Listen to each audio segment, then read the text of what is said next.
Very much, honourable members, and to the members on the virtual platform. My apologies for the technical glitch. I appreciate your indulgence. Honourable members, item for today. Just for the interest of all members, question 5 that was withdrawn. That's question 5 that stood over from Thursday, the 25th of May. So we move on to question 5 from the Thursday, the 1st of June. That's the first oral question. With that being said, I recognise the Honourable Minister, Minister Mania. Thank you, Speaker.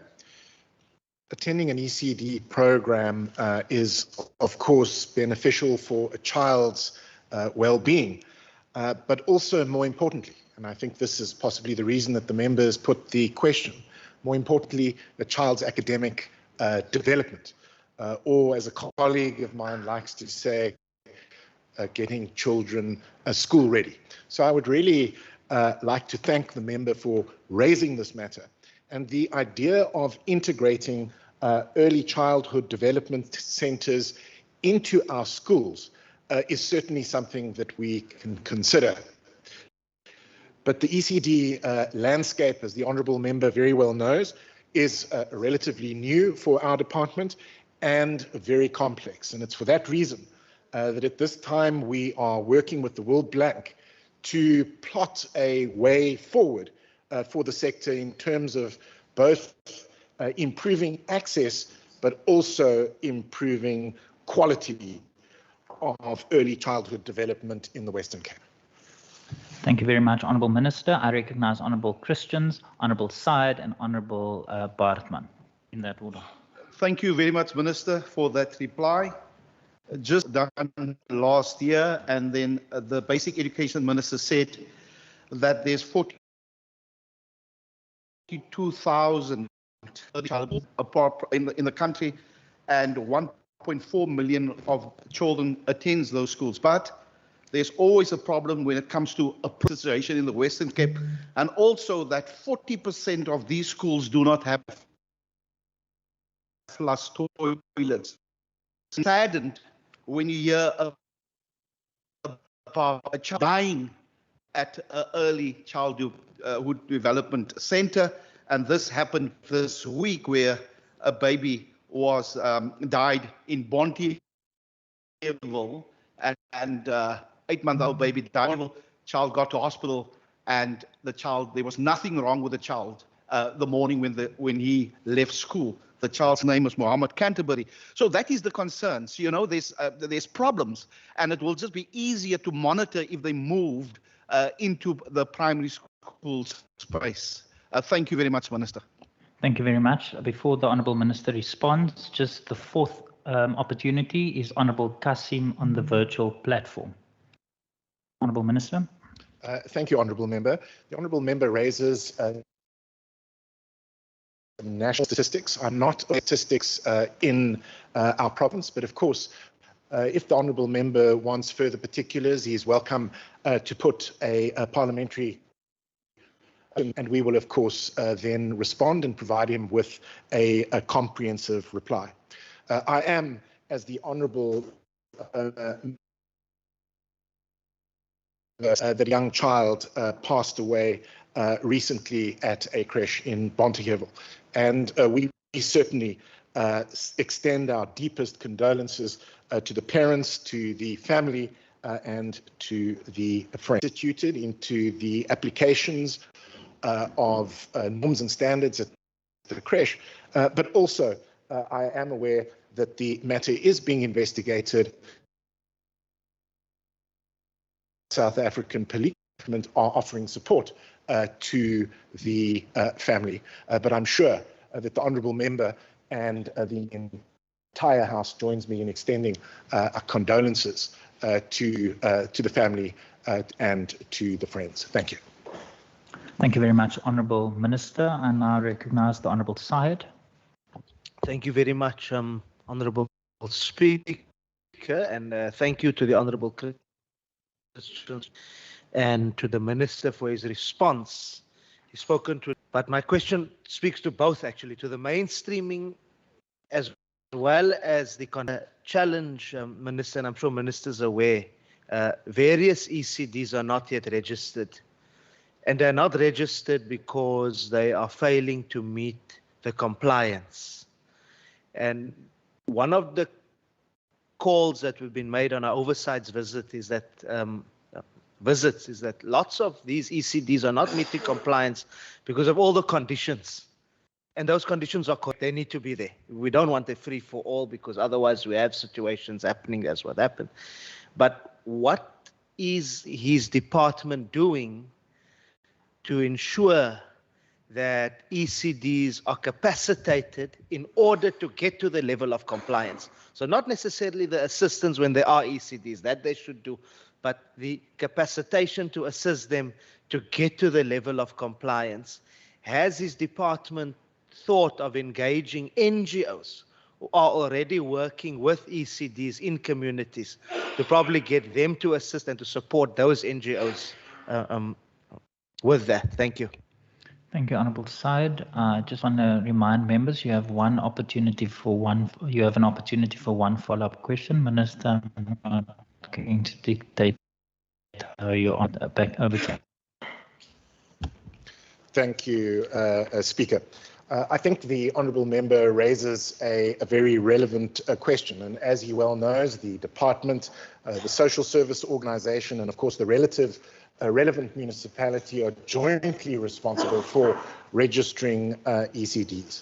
The process of course starts at the municipal level, and as the Honourable Member rightly points out, it is complex. It involves, for example, compliance in relation to zoning, land use, building compliance, fire and safety compliance, and environmental health and food preparation compliance. And of course it involves site visits and the issuing of certificates. But the department is looking at how we enable ECDs to register. And certainly this is a problem that the department are focused on, and we are working on how we streamline the registration process. And are part of the development, I'm sure the Honourable Member would be delighted to hear, part of the development of a registration management system, which we believe will enable the registration of ECDs. Certainly his idea of engaging NGOs is something that can be considered, and also, as I alluded to earlier, the complex process of registration is certainly a major part of the work that we are doing with the World Bank, so that we can, as I said earlier, improve both access and the quality of early childhood development in the Western Cape. Thank you. Thank you very much, Honourable Minister. I now recognise the Honourable Bartman. Thank you, Speaker. To the Minister, I want to ask, with respect to the expansion of access to early learning and ensuring that our children are school ready, Grade R is an important school year and it is currently not compulsory at present, but what is the WCD going to do to expand the access and investment within the Grade R? Thank you. Thank you, Honourable Bartman. Honourable Minister. Thank you, to the honourable member for that question. I think we all accept that if we get the early school grades right, we can make an enormous difference in a child's development. And as the honourable member says, grade R is not currently a compulsory school year, but as we all know, the Basic Education Laws Amendment Bill, the Bella Bill, seeks to change the age of compulsory school attendance to include grade R. Now, of course, that, as we all know, is going to have a massive funding implications, and it's not clear at this stage whether National Treasury will make additional funding available. But nonetheless,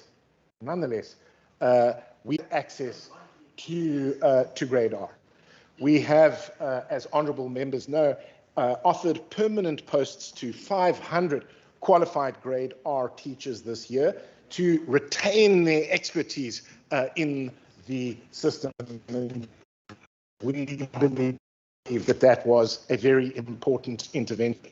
That intervention, as members of the committee will know, cost 101 million over the next 3 years, which is a considerable additional investment in grade R and early learning. But in addition to that, honourable member, we are also constructing 61 grade R classrooms over the next three financial years, increasing the number of physical spaces for grade R learners.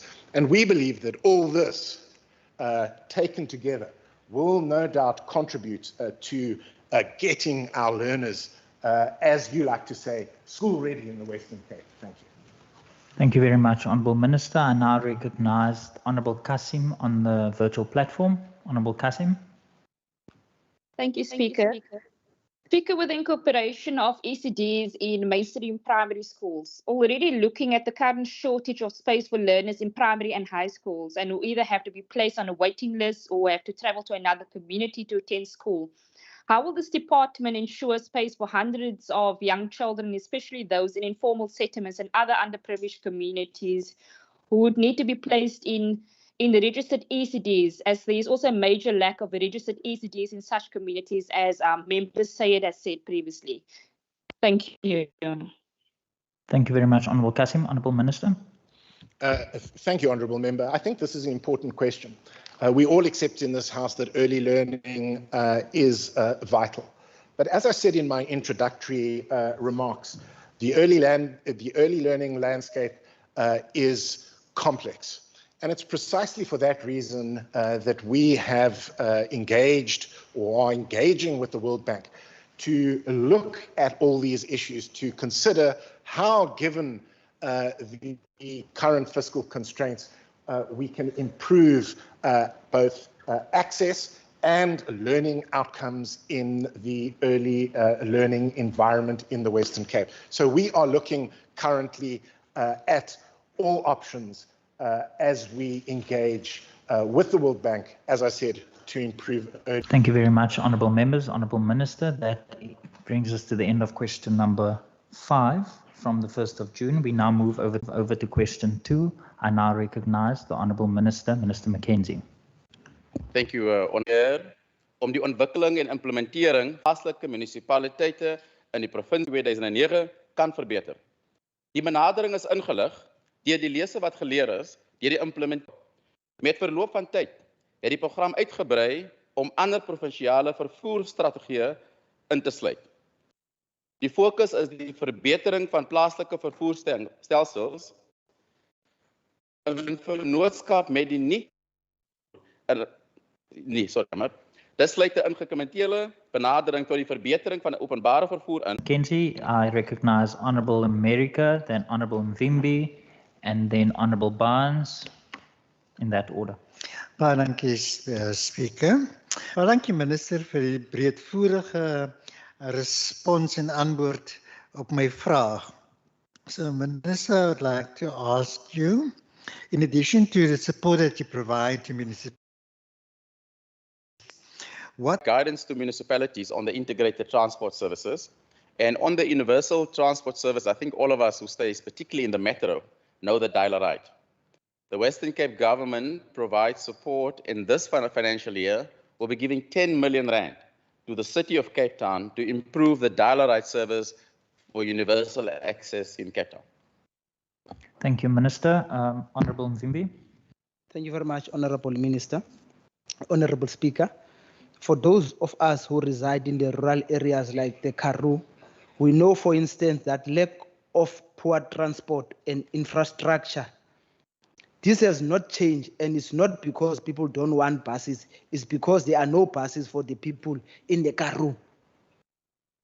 I therefore wish to understand from the MEC what are the updates with regard to the implementation of the Provincial Sustainable Transport Programme, which aims to improve public transport across the Western Cape, and when can we expect to see impact in areas like the Central Karoo? Thank you, Honourable Mvimbi. Thank you, Phase. Part of that is the rolling out of the Go George bus service, of which a member is fully aware. When the service would go to the, I cannot tell you when buses will go to the Karoo, but I'm sure working with my colleagues, we can approach national government in applying for the funding that was made available for the implementation of Go George to ensure that the Karoo gets the same service as Go George. Thank you. Thank you, Honourable Minister. Honourable Barnes. Thank you, Agbara Speaker.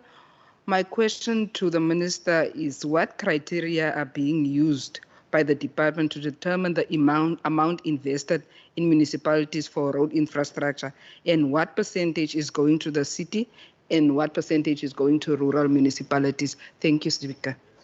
Thank you, Honourable Barnes. Honourable Minister. Thank you. That's actually quite an easy question, Member Dugmore. That question belongs to the Department of Infrastructure. Thank you.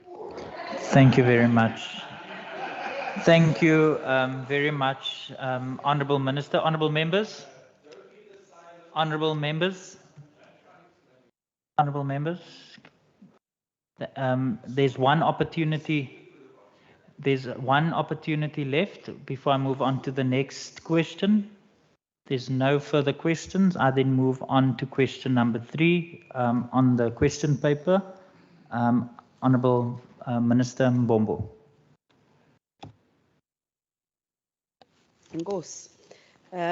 Thank you for the question, Member Christians, which is very crucial. The question about what measures are in place to ensure that health workers are not lost to other countries. If so, what are the relevant details? And the second part is about the COVID-19 healthcare workers.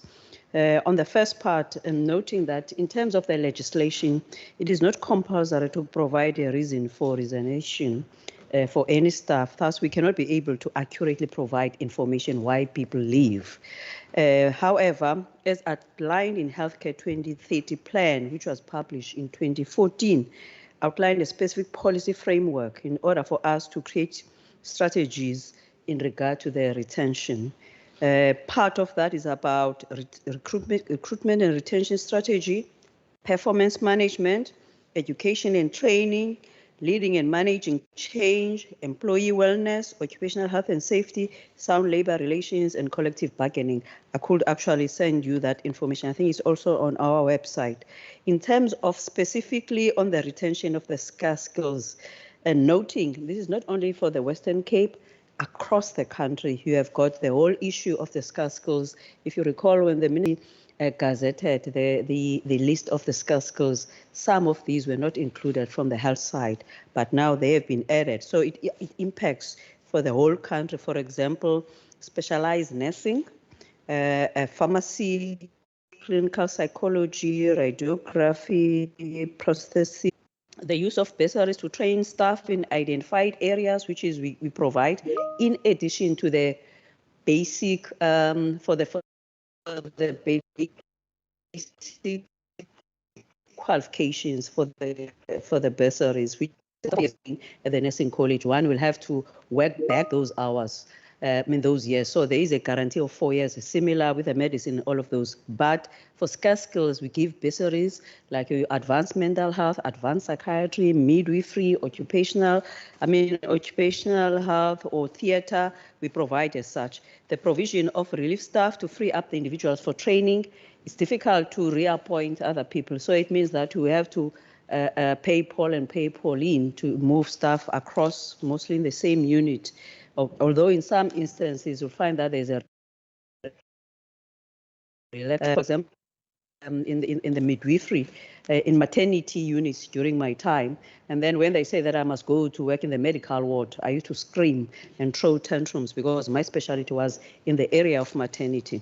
Implementation of the occupational specific dispensation, which is the OSD, to provide better remuneration to attract and retain staff. Taking note, with the OSD, there hasn't been any national revision of that strategy. I think until 2017, the 10 years was expired. Even categories were not taken care of. For example, clinical nurse specialists, mostly where I belong, it has never been taking place. Improving the working environment to retain talented staff with scarce skills, especially like in the area of the emergency. It's got high violence. We need as many of the emergency staff in that area. Developing a reputation of being the employer of choice and marketing the department according to attract staff. I think I've done as much as I could, which is I'm still continuing to make sure that Department of Health and Wellness becomes the employer of choice. And you see many people, they say that we want to come here. Unfortunately, there's no money. But when you look in terms of the Barrett Culture Survey that we have conducted, it shows that the current staff that are here, at least they espouse the values and they are happy in terms of where they are right now.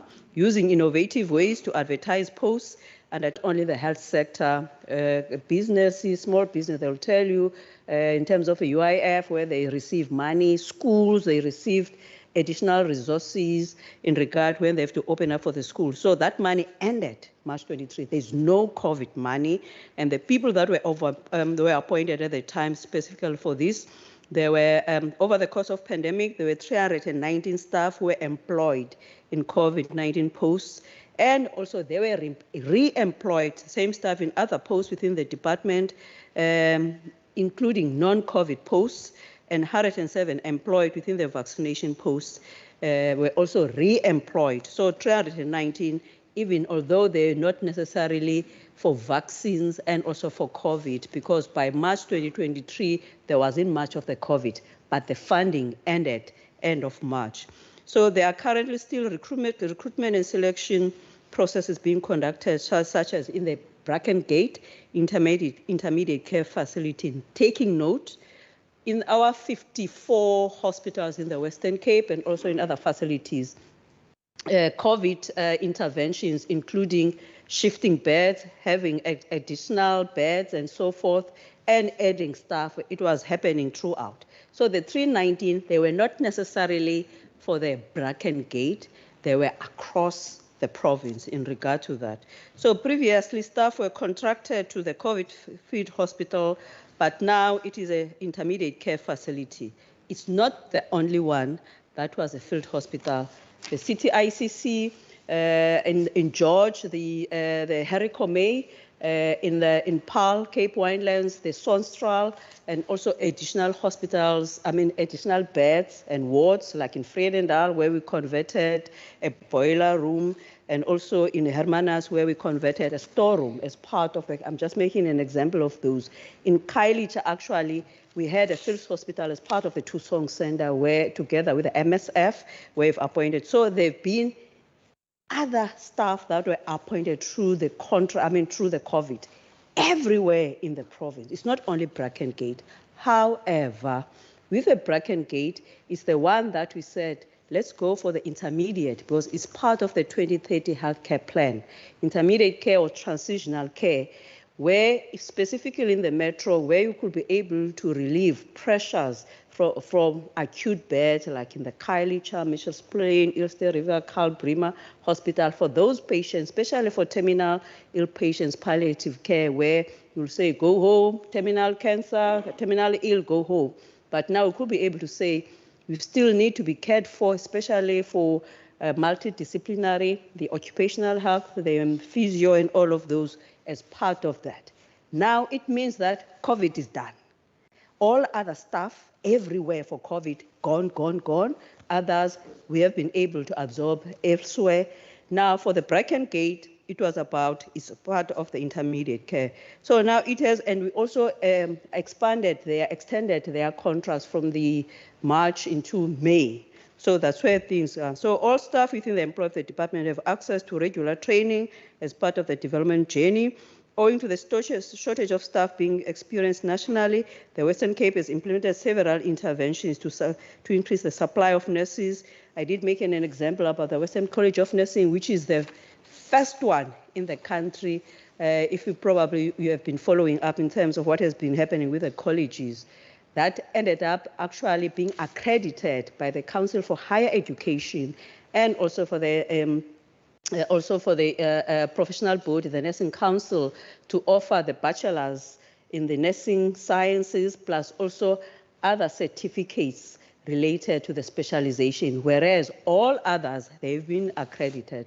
So we're trying as much as we can. Thank you. Thank you very much, Honourable Minister. Honourable Christians, and then I've got Honourable Marais on the online platform, and I've got Honourable Vinvogel and Honourable Klaas, and that is the end of the 4 opportunities. Thank you, Speaker, and thank you, Minister, for that comprehensive answer. Very good answer. Just to tell, and I think you know about this, that there is now a recruitment drive to recruit healthcare workers from the Western Cape specifically. The article that I have is that nurses with 1 or 2 years experience, and especially bedside registered nurses for 1 or 2 years, you have organizations, Visa Solutions Healthcare, that comes into the province, wrap up our healthcare workers. Now that's a problem because you invest in those workers and then other countries, the US, come and they take, the cream of the crop. So I'm glad that you said, you're looking at all the things to retain our healthcare workers, but I think it's going to be, difficult when the US comes and they take out their money, their checkbooks, and they cart off with our healthcare workers. So it's a difficult task, but of course you outlined what your department is doing in order to retain your healthcare professionals here. So it's a big concern, and especially if the department has invested so much in nurses and then you lose them to the US. This article was specifically talking about the US coming into the Western Cape specifically to recruit our healthcare professionals. So thank you very much. Thank you very much, Honourable Christian. Honourable Minister. Thank you, and I like that you are not asking a question, we are having a debate, which is true, but noting it's not the first time. I made an example about myself. In our first year group at the time at the University of Fort Hare for Bachelor of Nursing Science, 40 at the time, I think probably there are 5 of us who are still in South Africa. The rest, they are all over. So South Africa will always and has been attracting actually many of the countries to recruit South Africa. Majority they are in the Middle East, actually the majority are in the UK. And then second ones are in the Middle East, the whole of the UNE, they are there because we train the best. Not only for the nurses, actually for health professional, physio, doctor, and whatever, they are sought after because we have never compromised on the issues of the skills. But our challenge in South Africa is that we don't have money to appoint them, yet we spend so much in training them. For example, with the medical doctors, we have got about 8 or 10 medical schools in South Africa, 2 here in the Western Cape. The production of those, even when they start with their internship, none of them were able to absorb at once they are completed. You get doctors where for 2 or 3 months they are unemployed because we cannot be able to accommodate yet. We talk about the internship, yet internship is a statutory body of the country, but it's because we have to pay them. It's similar with the nurses. When I started here, for nurses, it was about even for the ComServe, because after they've done their 4 years qualification in the 4 universities, they have to do the community services. But and we gave them the bursaries, which they're supposed to pay back by working 4 years. But because we have to pay them with the same salary, because they're already professionals, we made arrangement with the Eastern Cape and the Northern Cape where we're providing these because they were also sought after. So it's a challenge that we have is that we need them, all health professionals, we need them because our hospitals are full, they are short staff, and the current ones that are working there, they are really exhausted. But the issue, there's no money to pay them. I made an example that the 7.5% wage bill increase that the Department of the Service Administration agreement with the unions, through you, Speaker, it means that for us, for the department, we need to be able to give away about 1.2 billion, because, and we are not arguing that they don't deserve, because they do deserve the increase.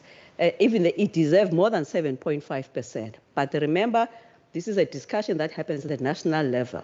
From the health side, National Department of Health don't own hospitals, they don't own health professionals, they don't own patients, it's the provinces. So when they make these decisions, they don't consult with the provinces, and the provinces are supposed now to take their existing monies and pay for these salaries. That's why we urge the National Treasury to pay back the money. That 1.2 billion equates to 2,362 of the posts that we need to freeze in order to be able to pay that money. So we need all of these health professionals, physio, occupational therapists, pharmacists, doctors, nurses, but they are being recruited outside. And most of them, it's not about it's their choice to wanting to go overseas. It's because there's no job. And some of them still owe several monies to the university. Unfortunately, that's a kind of situation. Thank you. Thank you, Honourable Minister. I now recognise the Honourable Marie on the online platform. Thank you, Speaker. Minister, your problem started way back before you were a parliamentarian. It started with your predecessor at national level, Minister Nkosazana Zuma, who came with a policy of downsizing, right-sizing.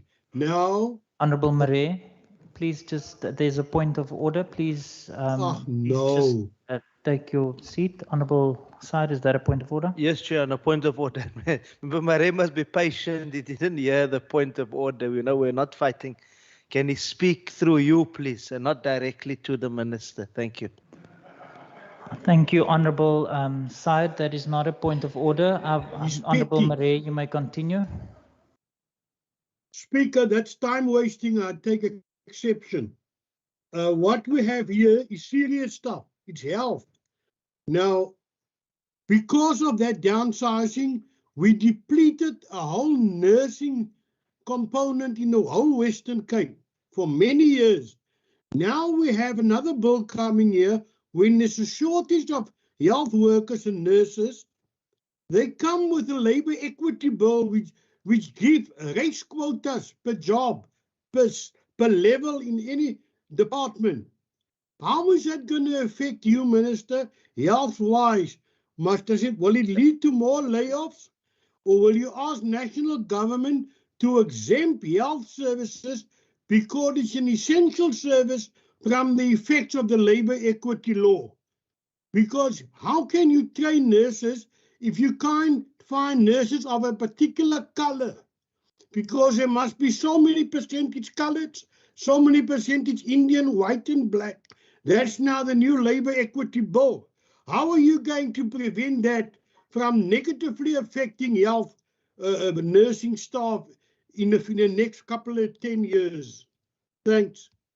Thank you very much, Honourable Marie. Honourable Minister, did you get the crux of the question? I think what is different, although we are the department, we're part of the government, and any policy will impact on us. But when we talk about the call face and also for service delivery, we are professionals. Like health is not a commodity. It's a human rights issue. And also it's scientific in regard to when you do the allocation of staffing, it's about the skills that need to respond to a particular disease, stroke, epidemiology in that area. Just to make an example, it's about if in the southern part of the metro, the disease profile shows a high level of the heart diseases, it means that the staff that will be appointing in those facilities will be more of, if it's medical, it could be more of a cardiologist. Whether a cardiologist is white or black or green, for us, it doesn't matter, because when I say it's professionals, because we are bound by the oath and the pledges that we don't, there's no yellow diabetes or white hypertension or black TB. A disease is a disease, irrespective whoever deals with it. So when we open it up for the people to apply, just like in the case of the Bracken Gate, where we said that now that we have closed off COVID and the money is gone, let's open it up for the people to apply, including those who have been working in the Bracken Gate, to be able, if they qualify to be able to render intermediate care, then they can compete. So if you look at the nurses pledge, which I belong to, where it says that the patient is the first consideration, and also you'll never be deterred in terms of the matters of race, of nationality, religion, creed, and so forth. So that's how we operate. So we don't have colors. Health is not a commodity. So the EEE probably might apply on the issues at the very higher level, but not necessarily on the issues of the coalface. Thank you very much. You can ask the question through the speaker. Thank you very much, the Honourable Minister. Honourable members, I now recognise Honourable Win Vogel. Baie dankie, Speaker. Ek wil net meneer Maree, die member Maree, herinner apartheid was daar en is 'n werklikheid en hy was een van hierdie wat voordeel getrek het daaruit. En ek wonder nou net of hy die minister van gesondheid ook sien as 'n refugee. Speaker, my question to the minister, what is the number of healthcare workers in their respective occupations that we have lost to other countries during the 6th administration, and do we have any shortages of skills as a result of this? Thank you, Speaker. Thank you, Honourable Win Vogel. Honourable Minister. Thank you. I think I did mention that as a province, when people have been employed and then they are leaving our employment, there is no legislation that compels them to indicate why are they leaving. Therefore, I will know how many of the health workers have left the Western Cape Department of Health and Wellness to go to overseas, because it's not a requirement. I will know that. However, just now to assist you, because it's compulsory for them to register with a professional body, all our health professionals, be it nurses or whoever, the Nursing Council, they can be able to locate in terms of, for those people who would are not necessarily now registered to practice in South Africa, they can be able to look at that. And the agents who are recruiting those people going to elsewhere, they could be able to give that, but an employer won't be able to do that, because to ascertain where they are going or whether they left for overseas or they go, even if they go for the private, like next door, they go to the Netcare, won't be able to know what was the reason. But we can even pick up later that the person is coming back, whether through the PESAL, like, oh, you were from the West, but we won't be able to know what is happening. But I did indicate through you, Speaker, to member Christians that South Africa does have the issue of the brain drain, just like Africa, the issue of the brain drain. Most of it is not necessarily pull factors. I made an example that among our group at Forte Basic, and also when I went to Natal, to UKZN, some of the people that I went with, they are all over the world, not only in the UK, wherever. But what I'm saying, anecdotal evidence shows that people don't live for South Africa because of the pull factors. They are chasing after the pound, after the dollar, after the whatever. You'll find that they're still dedicated to still work in South Africa, including doctors, everyone. But it's because of the push factors. It's not the pull factors, it's the push factors. One is about the remuneration, like in the case of the nurses, we'll find that you can start as much as you can, but you won't be able to get the salary that matches that. And the other part is about the conditions. When you ended up working in an environment, you want to check the blood pressure, but you don't even have the BP machine, it causes moral injury, because how will be able, like in the case of the Northwest, where they were using boxes as a substitute for incubators, because there were no incubators. Yes, there were 25 babies, I think so. I think that's what they said. But I mean, there were 50 babies, 55 babies in a ward that has got 25 incubators. Where then they're going to put those incubators? But as a health professional, to save life, it means that we have to improvise. So for them, it's about, they ended up having to use those boxes. But who's liable for that? It's us. When I say us, I mean that us as the leaders or the managers in that context, that how do you make a health professional to go up to the level that we use a box because we haven't been able to provide resources for such. So it's mostly the push factors, the conditions are worse because you ended up now going overseas, also for your safety and because of the love of your profession, instead of just managing patients on the floor or in the cardboard boxes. Thank you, Chair. Thank you very much, Honourable Minister. And the last opportunity is Honourable Klaas. Ngosi hlale ngaphambili. Speaker, ndifuna nje umbuzo wami ukhona, kodwa ndifuna nje qala sithethe inyaniso. Babaleka minister ogqirha besinabo apha besibafumana eCuba. Abogqirha ke baseCuba bafundisile nje ithutyana. Oninje ingxaki yethu nina niyafundisa kakhulu, kodwa nibafuna ababantu bamabasebenze ngoba umnotho wenu umncinci gqithi. Kule ndaba yeCovid ayisukuba bamkiswa imali, babaleka besoyika ukufa.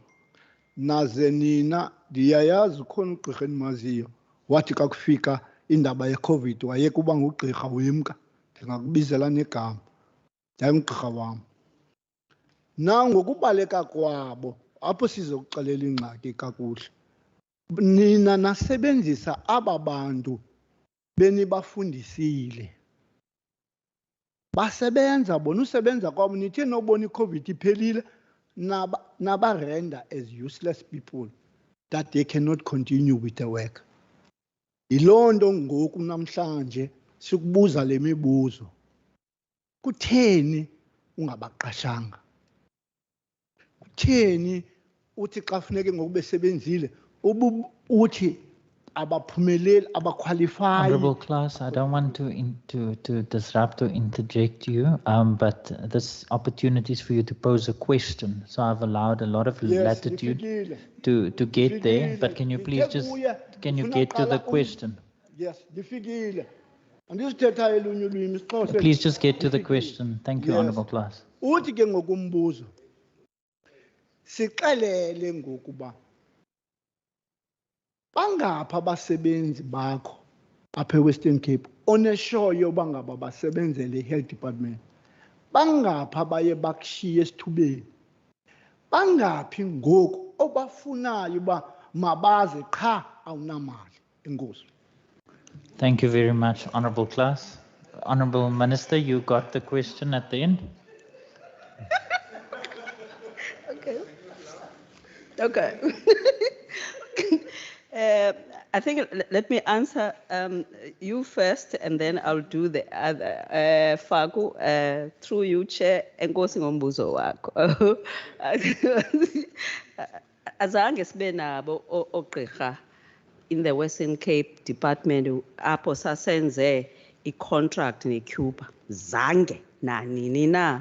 The only time Tina sasine Cuban doctors, it was the time that was facilitated at the beginning of the COVID by UNational for certain skills specialists. I think we had biostatisticians, epidemiologists related to primary care for a short period. COVID, but when you are asking, Noba, there were Cuban doctors before COVID and then ran away. We have never had any arrangements or contract between Western Cape and the Cuban government. Never. But it doesn't mean that we don't have Cuban doctors who would have applied and ended up working, because we will have German doctors, German nationals who are now some South Africans, we have Americans, we have got Indians, we have got everywhere, but we have never had any of that arrangement in Cuban and the Western Cape. We've never had that. Now, so the reason I'm laughing is because Ufaku is saying that we had the doctors and then we chased them away and some of them left because there was a COVID. That's what I was trying. Yes. Honorable Class, Honorable Minister, please take your seat. Honorable Class, is that a point of order? Yes. What's your point of order? Khange ndithi bagxothiwe. Dithe babalekile. Yes. Honorable Class, that is not a point of order. Okay. Honorable Minister, can you please speak? No, I'm not going to take the question because it's not relevant to the main question. So I was entertaining it, but Speaker, can I not take this question? Honorable Minister, it's not for me to determine how you respond to follow-up questions. It's not my. I do not adjudicate on the content of your responses. With that being said, the Minister has now concluded. Honourable members, thank you very much. That brings us to the end of that question, which will also brings us. It also brings us to the end of oral questions for reply. We now move on to questions to the Premier without notice as per Rule 204. Honourable members, I just want to remind members that the member posing the question can have two follow-ups. So it's only the member that initially poses the question. So in this case, the first member would be Honourable Mvimbi, and it's only Honourable Mvimbi that can ask follow-up questions. Honourable Mvimbi, I recognize you. Thank you very much, Honourable Speaker, and I will use all the follow-ups that I have. Honourable Speaker, good governance entails not just applying the letter of the law, which is being legal in its dealings, but also ensuring that the government is ethical in its dealings. Does the Premier's administration believe in ethical governance when it awards tenders or business to companies who, in the Premier's own words, are profiteers of crime, which means going beyond just doing what the law says? And if yes, why is this government doing business with gangsters and state capturers? Thank you very much, Honourable Mvimbi. Honourable Premier. Honourable Premier, can you just put on your microphone for the record? Thank you very much, Speaker. And Speaker, thank you very much to the Honourable Mvimbi for that question. And the answer is absolutely yes. But obviously, we also have something called the rule of law.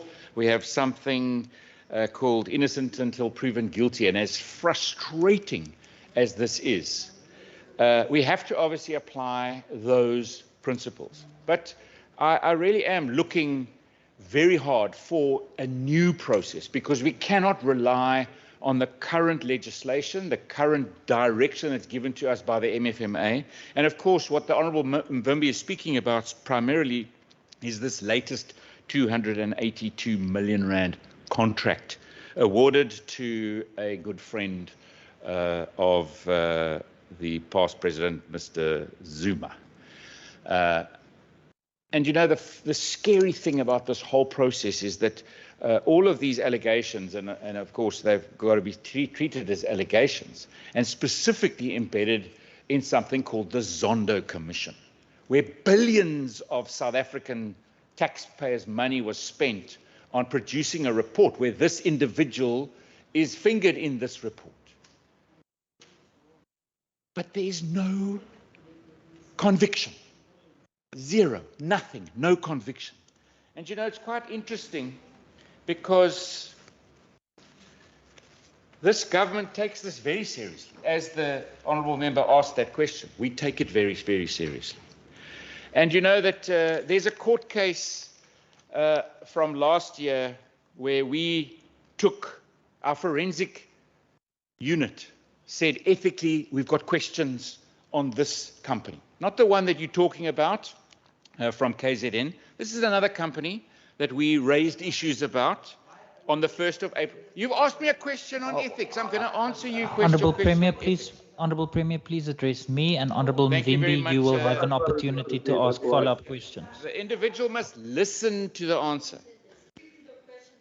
And this company, on the 1st of April 2022, a judgment was delivered because in 2021 we went to court because our forensic team said, hang on a second, let's have a look at this company's ethics.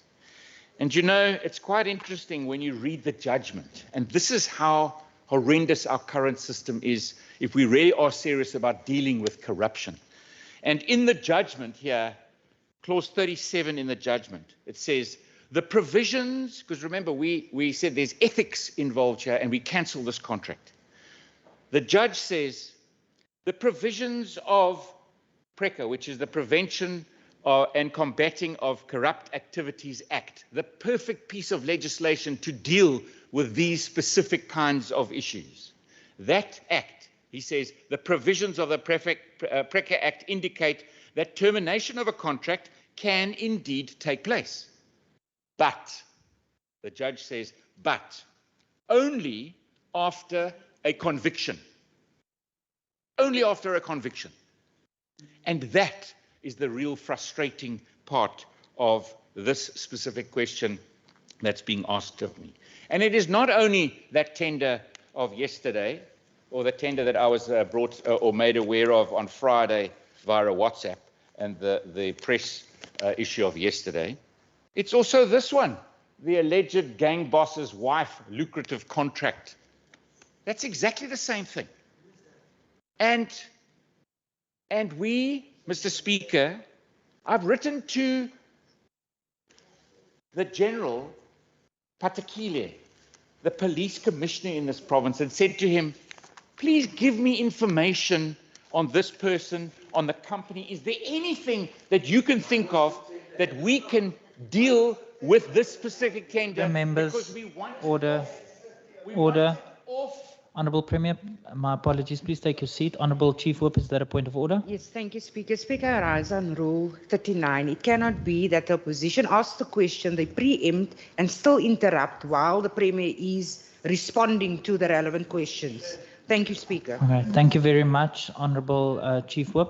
Honourable members, can I please ask that you allow the Premier? There was a question posed to the Premier. The Premier is responding. Honourable Mvimbi, you have two opportunities to ask follow-up questions. Can I please ask the members to not drown out the Speaker?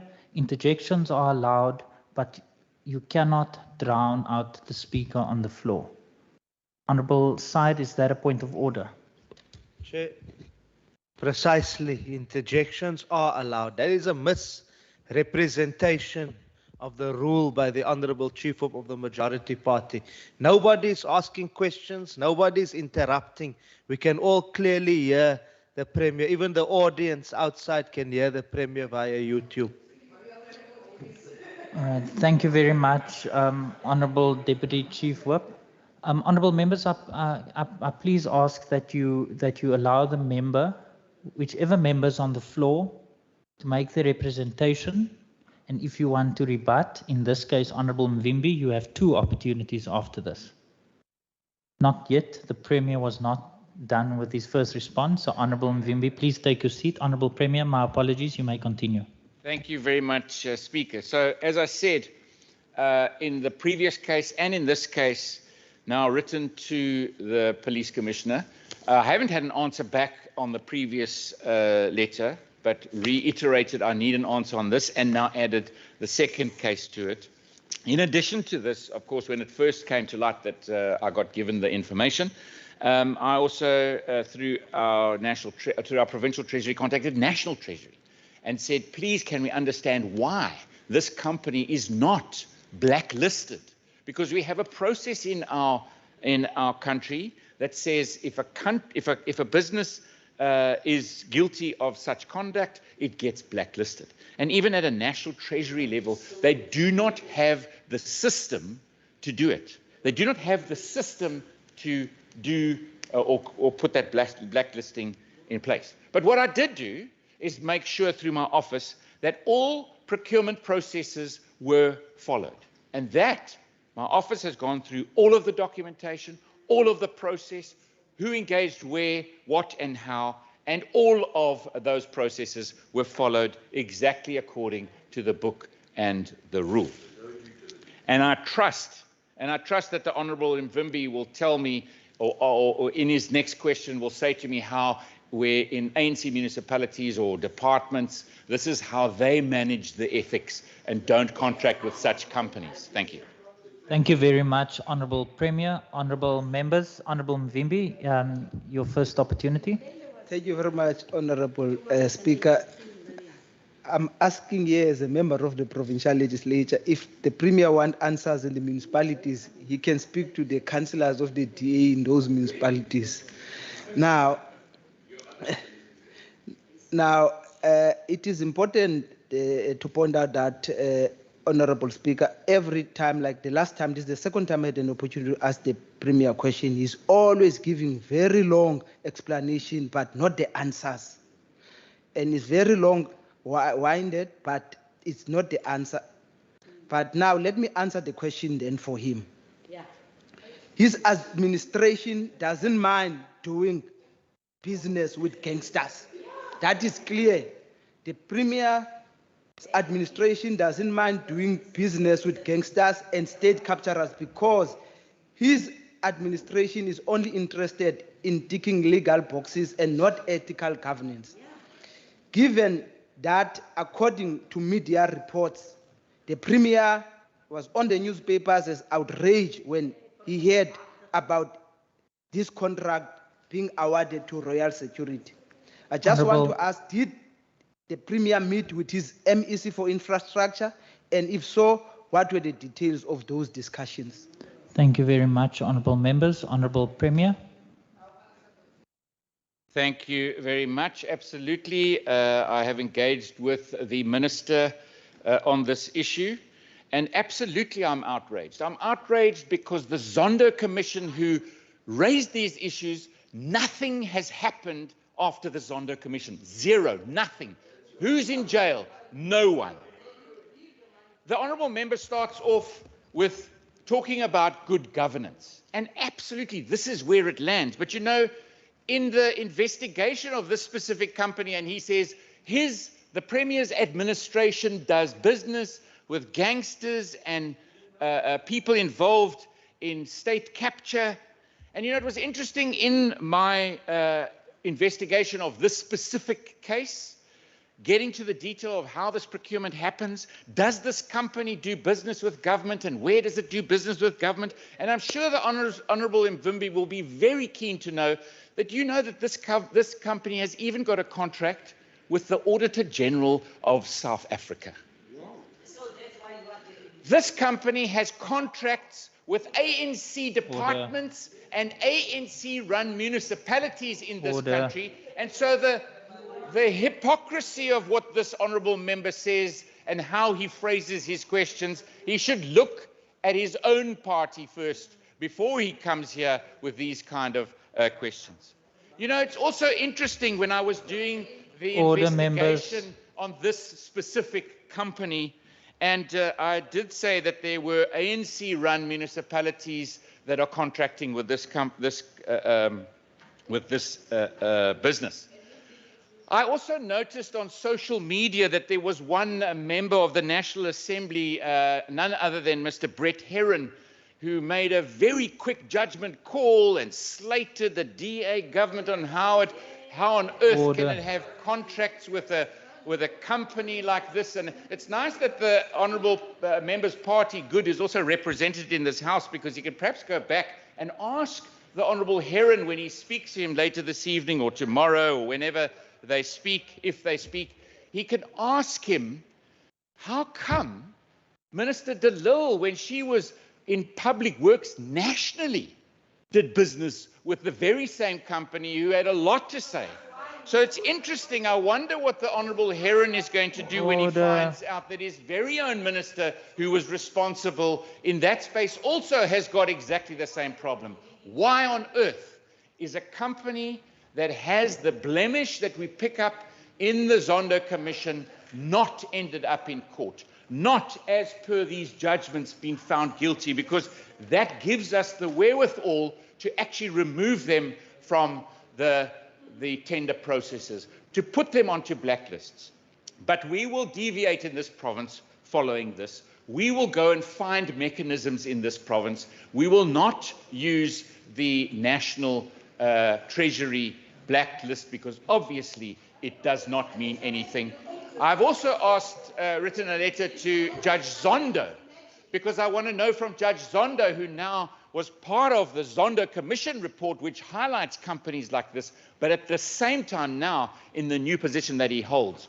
What about the National Public Prosecuting Authority? What about the judiciary when they actually know this kind of stuff goes on? How on earth do we get it to a stage that I can start to put these companies on blacklists? Because there's no ways I want to do business with companies like this. Thank you very much, honourable members. Honourable members. Let me try once more. Hopefully, I will have an honourable answer members. from Honourable Mvimbi, I now recognise you.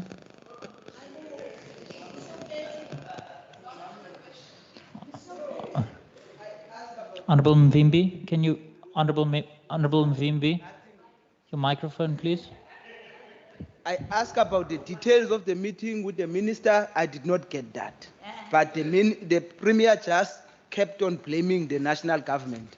Nothing else. I think we know that the Premier's got a hobby horse of blaming the government. That's the Premier's hobby horse. On anything, the Premier just blames the government. Whereas the people of the Western Cape elected him to be the Premier of the Western Cape, not national.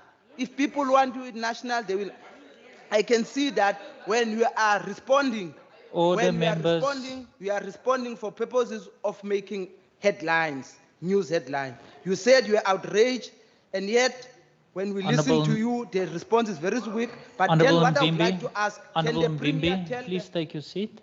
Honourable Deputy Chief Whip of the DA, is that a point of order? Yes, Chair, I would like to rise in terms of Rule 204, subsection 9, which clearly states that a member called may put one question in a concise form and immediately after reply thereto two supplementary questions, which questions must relate to the member's original question or to reply, which deals with questions to the Premier without notice. Please, can we please ask the member, what is the question? Thank you. Thank you. Order, members. Order. Honourable members, order. There was a point of order raised by the Deputy Chief Whip of the DA. Order, members. There was a point of order raised by the Deputy Chief Whip. I'm listening very carefully, Deputy Chief Whip. And I've allowed some latitude because this is questions to the Premier. So, Honourable Mvimbi, can you please pose your questions? Order, members. Honourable Mvimbi, please take your seat. Honourable Deputy Chief Whip, is that a point of order? Yes, Honourable Speaker.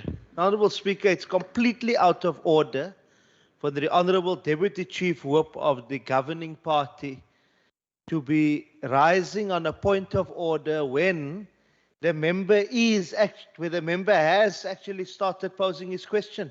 There was a preamble, he was busy posing his question, and then we have to hear a long diatribe here and quotation of the rules, as if we don't know the rules, as if we can't read the rules ourselves. The member was asking, can he just continue and ask his question? Thank you. And you've given guidance, so that's fine. All right, thank you. And can I continue giving guidance? That was not a point of order, Honourable Syed. Honourable Mvimbi, you may continue. Honourable Speaker, while I'm still developing my question.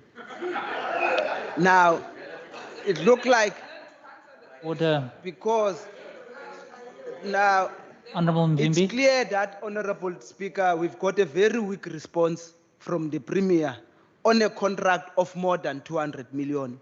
The response that we've got is a very weak response. Can the Premier tell the House what measure he will take to ensure that his administration no longer does business with profiteers of crime? Thank you, Honourable Mvimbi. Honourable Premier.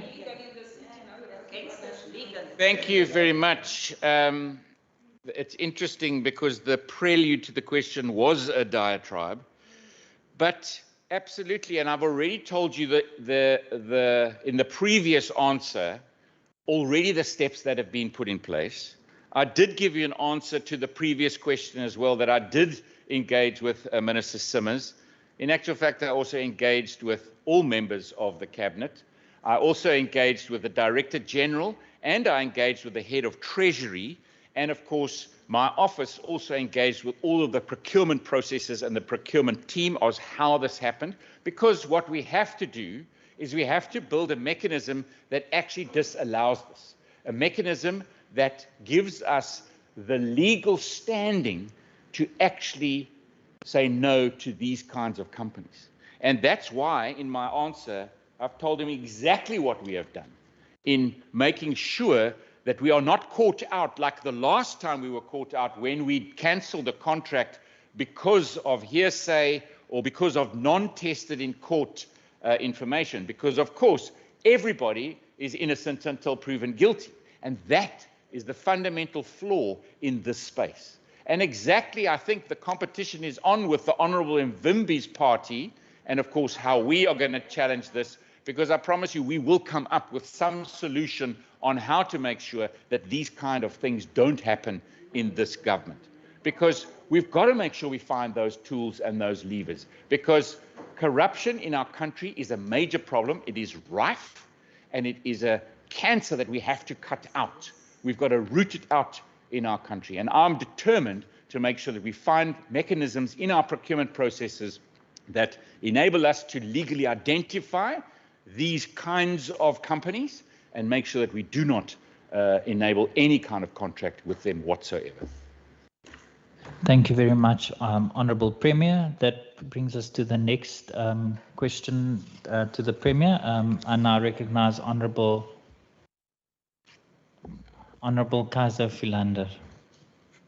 Thank you very much, Honourable Speaker. Speaker, the release of the 2021-2022 Auditor General Municipal Audit Outcomes once again highlighted that the Western Cape has the best run municipalities in the country.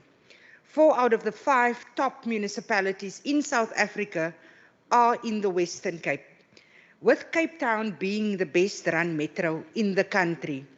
Honourable Speaker, through you, I want to ask the Premier, what is the key messaging from the Auditor General about the recent municipal audit outcomes, and what are the reasons for the Western Cape municipalities doing much better than the rest of the country? I thank you, Speaker. Thank you very much, Honourable Chief Whip. Honourable Premier. Thank you very much, Speaker, and thanks to the Honourable Chief Whip for that question. And, I can see a lot of documents here, and it's interesting. I don't have the Auditor General's report, but I was actually reading again a document that was tabled yesterday, the Consolidated Municipal Budgets Performance Report of our municipalities in the province. We were engaging with that report at Cabinet yesterday. But the messaging, and when the Honourable Member speaks about messaging, It was very interesting, and I probably, Speaker, through you, almost want to say to the Auditor General, thank you very much for the compliments that she paid this province when she was presenting to the National Assembly as to the leadership style in this province, how we as a government and as departments engage with our municipalities, specifically really trying to make sure that we are building a better and better platform of governance. Because even linking through the previous question by the Honourable Mvimbi, it is critical that we get governance right. And of course, in our province, we are trying to get to the stage where governance is a habit, good governance is a habit, and then you focus on service delivery. But it's interesting because it is one thing that really stands out above any other province in South Africa, the audit outcomes of the municipalities across the country, the 257 municipalities in this country. And you have a look at the different provinces, and if I remember correctly, the closest province to us was Northern Cape, with 4 municipalities with a clean audit. And every other province worse off than that, 3 2s and 1s. I think Limpopo was 1, Gauteng was 2. The municipalities have only got 1. I mean, the province have got 1 or 2 clean audits across South Africa. And in this province, when 90% of our municipalities attain that kind of governance record. So you feel quite proud of the municipalities, of the leadership in the municipalities, and to the Chief Whip, thank you for the question, because we need to say to those CFOs and mayors and MACO members and cabinet and councils and administrations, well done, and thank you for doing that, because good governance is the foundation before you can get to the stage of delivering services to citizens. And so in this province, 19 of our municipalities, not 2 or 1 or 3, 19 have clean audits, and 21 have clean and audits without qualification. And guess what? The ones that don't make it, who are they? Which party runs them? It's always the same old, same old, same old. And we can't get in. Yes, what about TWK? Who runs TWK? What about it? It is regressing at a fast rate of knots. My own hometown, it is so sad to see my own hometown of Knysna and the shocking governance given to that town by this ANC party and their deployees into municipal level across this province. The citizens of Knysna have got a members. Order. They've got a 33% increase in their rates and taxes. I mean, it's just unbelievable how badly run the town is. If you look at Beaufort West, and the Auditor General speaks about Beaufort West, and let's not even get to Kannaland. Order, members. Kannaland. Mossel Bay is not on that list. Let's not even get to Kannaland, who can't even admit their financial... Premier, please take your seat. Honourable members.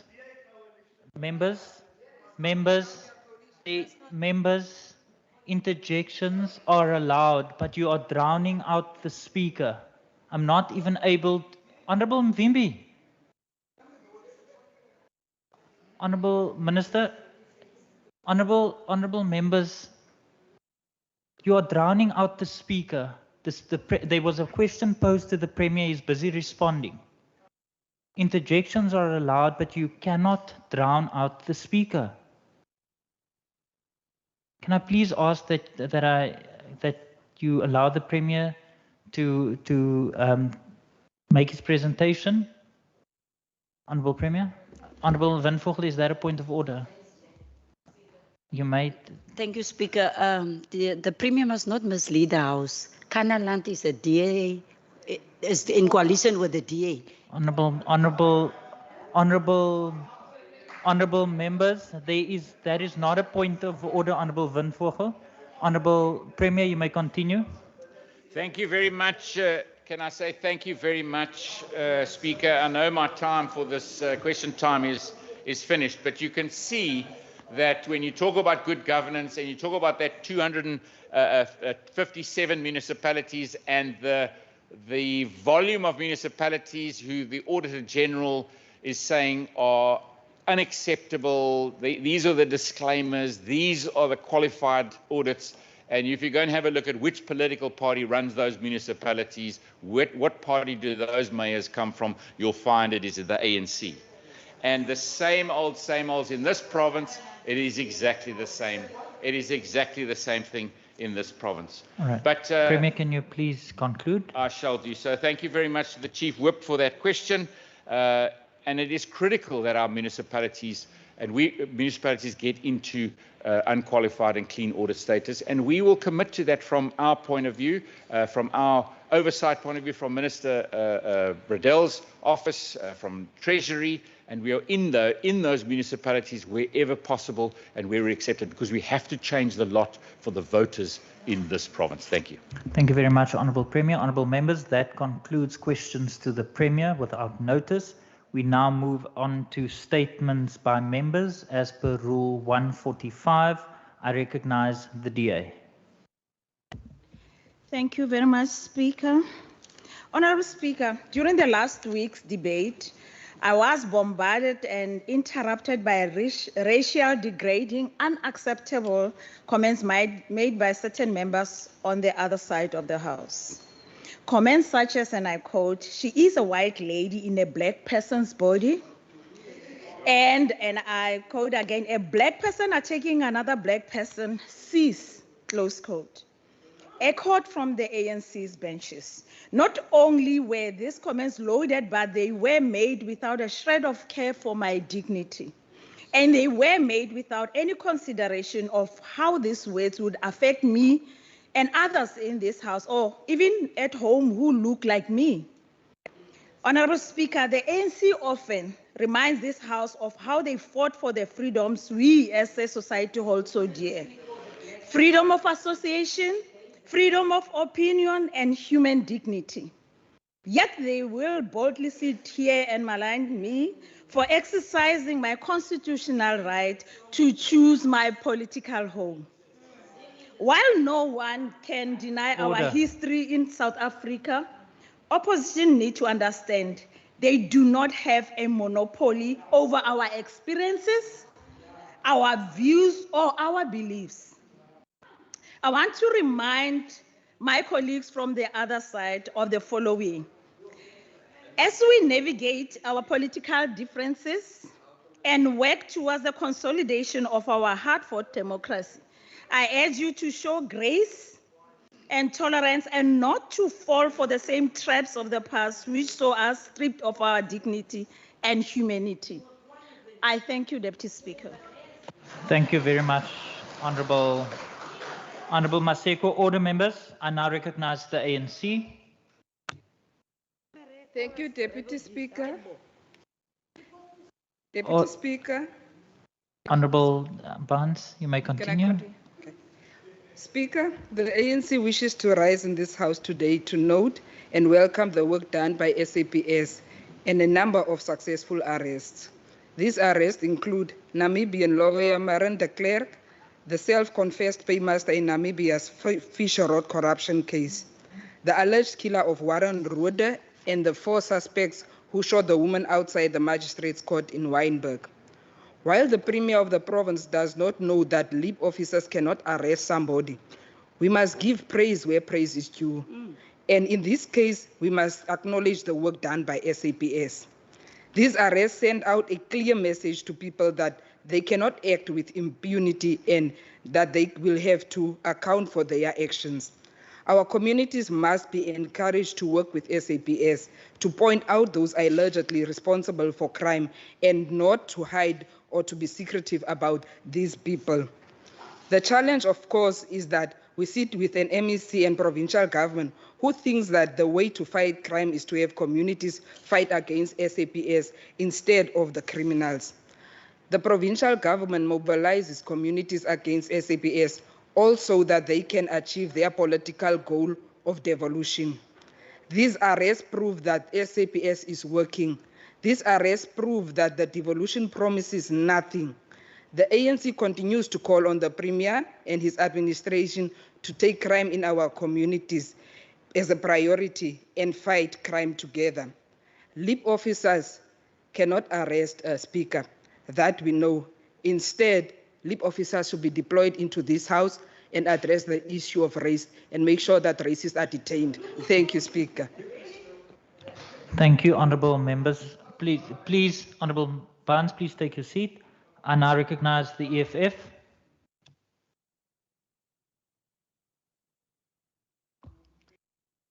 Langa Food Gardens feed the indigenous. EFF would like to take this opportunity and applaud the residents of Langa living on the N2 Gateway social housing project flats. These pioneers have transformed dam sites in their surrounding areas by turning them into a vegetable plot, which generates same income and feed indigenous households. They grow a variety of fruits and vegetables, including, but not limited to, lemons, narcis, oranges, spinach, potatoes, cabbages, rosemaries, lavenders, and many more. Order. The residents are assisted with seeds and trained by a church, one grocery food chain enterprise, as well as by a farming NGO. This project assists those who are unemployed to work in the project in order to feed their families, as well as generating an income for themselves. For example, a bunch of fresh spinach can be bought for as little as 12 rand. However, the project is not without challenges in the residents are still in need funding for purpose of fencing, tools, water tanks, and boreholes, just mention a few. As they receive no assistance from the DA provincial government, which does not care about the poor in the township. Moreover, members of the project had high aims as their future goal is to end up supplying fresh produce to supermarkets, schools, and old age homes. Their aim is to contribute to food security. Honourable Class, can you please conclude? Okay. With that then being said, one can just imagine what a group would achieve if they had access to proper agricultural land, coupled with government support. Thank you, Honourable Class. I now recognise the DA.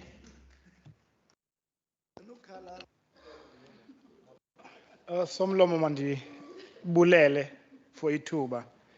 Honourable Speaker, uKhongolose likes to argue that clean audits don't mean that services are delivered to communities. Maar die uitgaande nasionale regering se winde word elke jaar uitgeskop wanneer ons verslag na verslag beter presteer as die uitgaande nasionale regering. Even President Ramaphosa said in his weekly letter that, and I quote, efforts to improve the lives of South Africans will only succeed when we effectively address the challenges in local government. Local government provides the infrastructure and services that help improve people's livelihoods, unquote. Clean governance directly benefits our communities. Now that the darling of the ANC has said it, I hope that gaat nou sink. Following the blue, green, and no drop report released by the Department of Water and Sanitation, the Western Cape once again outperforms other provinces in several key areas. Number one, we are the province with the greatest number of households connected to a reliable water source. Number two, we lose the least amount of water between the point of production and the point of consumption. Number three, we are the province that has the lowest water consumption levels, making us the most water-wise province in the country. Number four, we are the province with the least infrastructure leakages. The list goes on and on and on. Agbare Speaker, skoon bestuur is die grondslag van effektiewe dienslewering en die naderende verkiesing bied 'n beslissende geleentheid vir Suid-Afrika. Deur stemme uit te bring ter ondersteuning van die DA kan ons ware verandering teweegbring, beter dienste verseker en die volledige verval van onze geliefde nasie onder die nasionale uitgaande regering te voorkom. Ek sê baie dankie.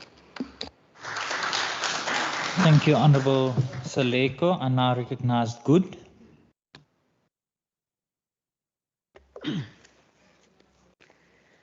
Honorable Speaker, as a member of this House, I would love to highlight that I don't suffer fools too easily, and the color of my skin does not indicate a deficiency in my intellect.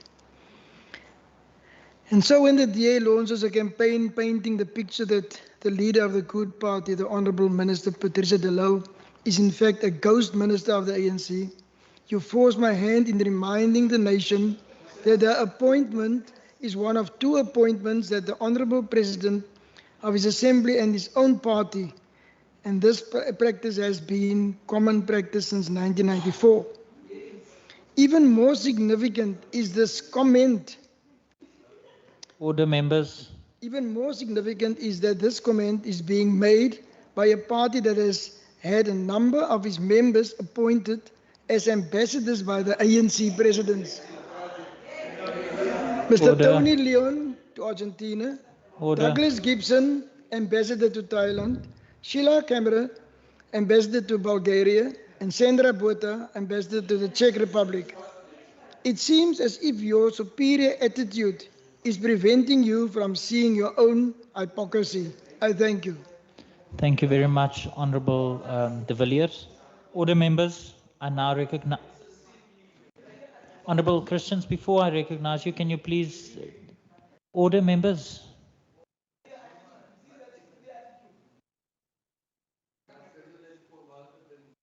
Honorable members, are you done now? Honorable Christians, you may continue. Thank you, Mr. Speaker. Mr. Speaker, as the House is aware that the ACDP is on record, and I want to place on record again that we do not support Pride Month. The point I want to make today is, why will a brand like Woolworths support Pride Month in other words, supporting the LGBTQI plus community? Woolworths talks about commitment, talks about diversity, and talks about the inclusion of in-store promotions and a pride-themed apparel. By aligning them to Pride Month, they are excluding Christians, they are excluding Muslims, and they are excluding Jews. Honorable Christians, Honorable Murray, is that a point of order? Yes, Speaker. I would like to know whether the members' comments actually inflict on residents' right to equality. Thank you. Thank you, Honorable Murray. Honorable Murray, I'm not going to rule from the chair. I will revert back to the House. If there's any infringement, I will rule in that manner. Honorable Christians, you can continue. Mr. Speaker, Woolworths is putting the livelihoods of their stores at risk because millions of shoppers will not shop at Woolworths for this month. Their income will drop significantly for this month. What is shameful is even that the Pride apparel is also made available to children. Disgusting. As the ACDP, we are Christians first, and we are guided by the Word of God, the Bible. That is what we are guided. So we are not haters. We are not homophobic. We cannot and will not support Woolworths, and we will not support or condone the lifestyles of the LGBTIQ community. It is wrong. It is a sin. South Africa needs God more than ever. And I want to remind the House what the Bible says in 2 Chronicles 7:14.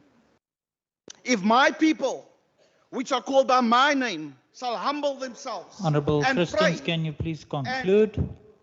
and seek my face, then, and turn from their wicked ways, then I will hear from heaven, I'll forgive their sin, and heal Thank you, their Honourable land. I Christians. thank you. Thank you, Honourable Christians. I now recognise the ANC.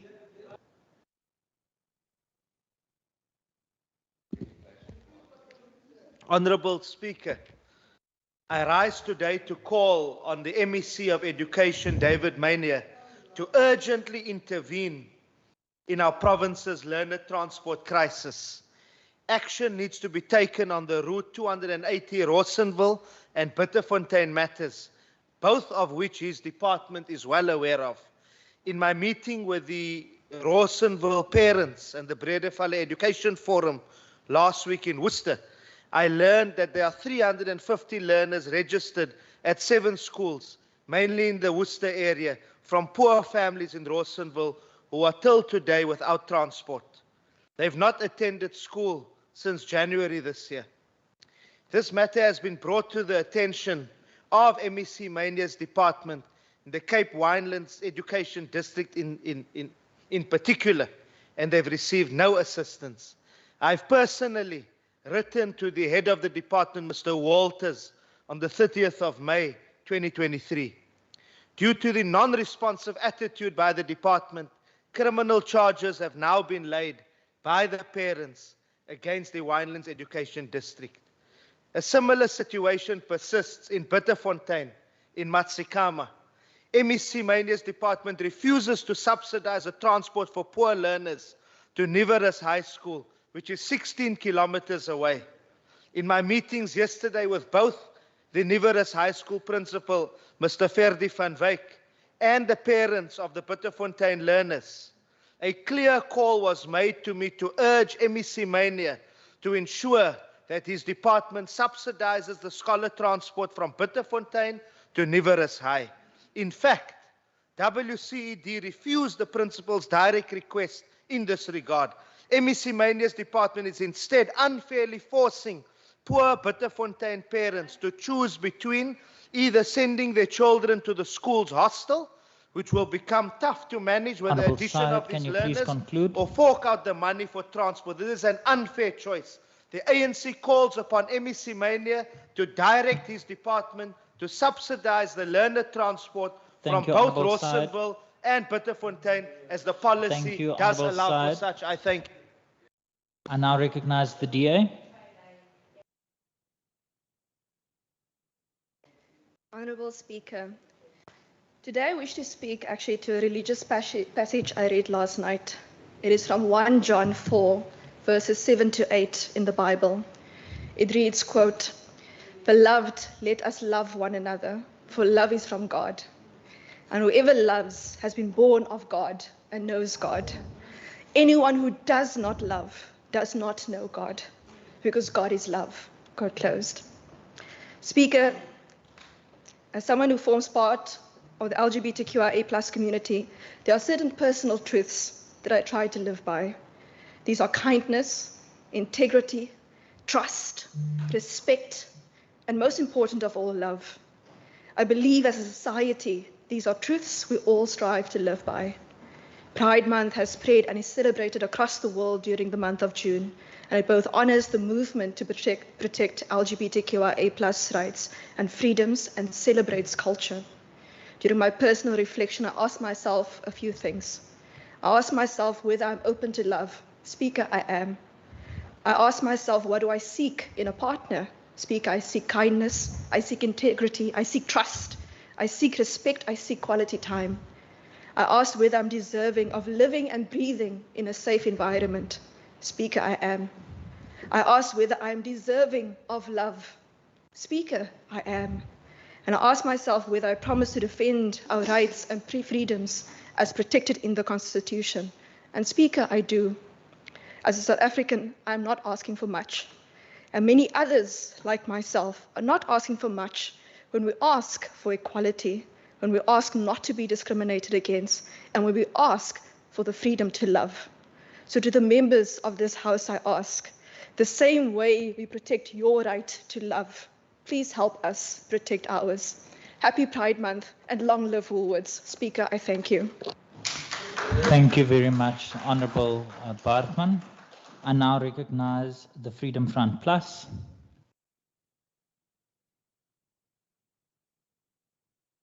Thank you, Speaker. Speaker, the Freedom Front Plus welcomes the tabling and introduction of the DA's Western Cape Powers Bill. Soon after, I myself gave notice of the Western Cape People's Bill. We believe it once debated and amended and passed in this House, its implementation in whatever form would lead to great economic stability and growth for the whole region and all its people living within our borders.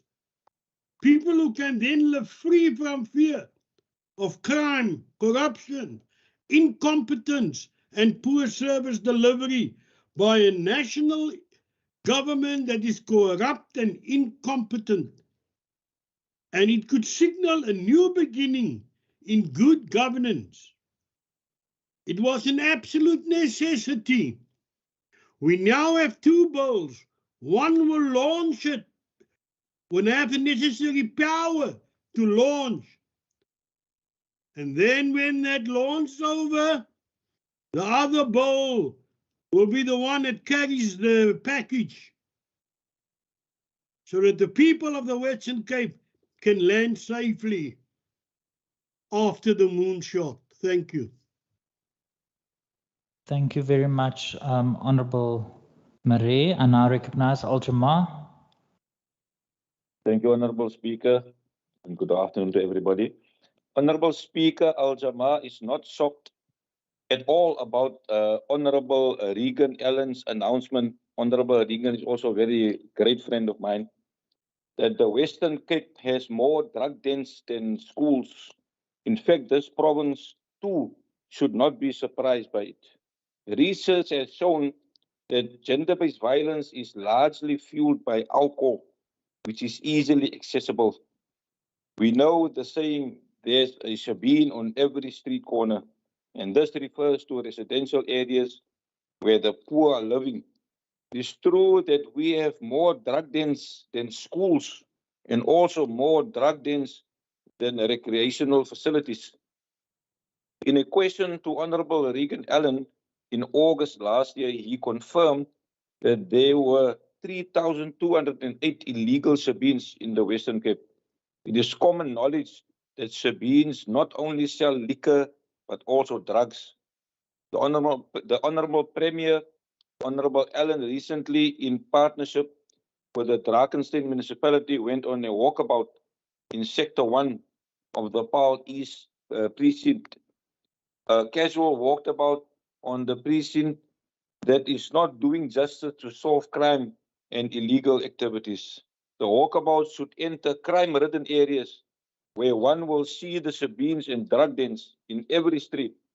Why didn't the Premier and Honourable Allen went further on to Mbakweni, Fairyland, and Smarty Town to count how many drug dens there are compared to the number of schools?